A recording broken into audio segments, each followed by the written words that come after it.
The House Redistricting Committee Wednesday did not present its own proposal for a new Texas congressional map. Only the Senate version was considered.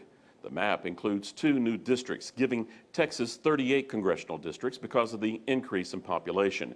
But many of those who testified claim the Republican majority has drawn new voting lines in order to dilute the voting strength of minority groups. It really doesn't seem logical. You have districts that stretch all the way from the panhandle of Texas all the way into Denton. A big reason for the squeeze? Travis and Harris counties. They got the 2 new congressional districts as a result of the census.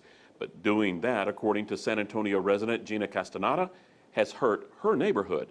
So that area in itself is pretty shredded. Castaneda testified one part of her neighborhood is in a district that goes to El Paso.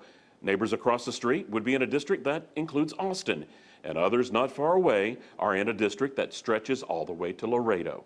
Can we elect someone from our south side area, Bexar County and San Antonio? Never.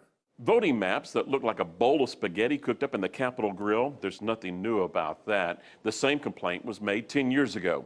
And Republicans argue that the maps are not the product of political gerrymandering. People look at some of the funny lines, and many of those are caused by the requirement we have to protect majority districts.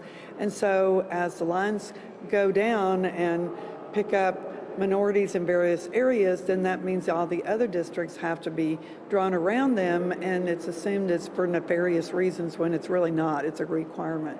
Houston Congressman Al Green returned to Austin urging House members to amend the map. There was no need to have major surgery performed on the 9th and 18th congressional districts.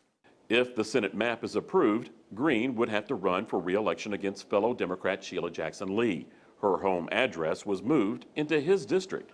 We are the only 2 to be pitted against each other of African ancestry. So you can have multiple reasons for this taking place, but it's not enough for things to be right. They must also look right. And even if this is a right thing to do in their minds, it doesn't look right to the public, and I don't think it will look right to the courts. Some Democrats want a do-over in another special session.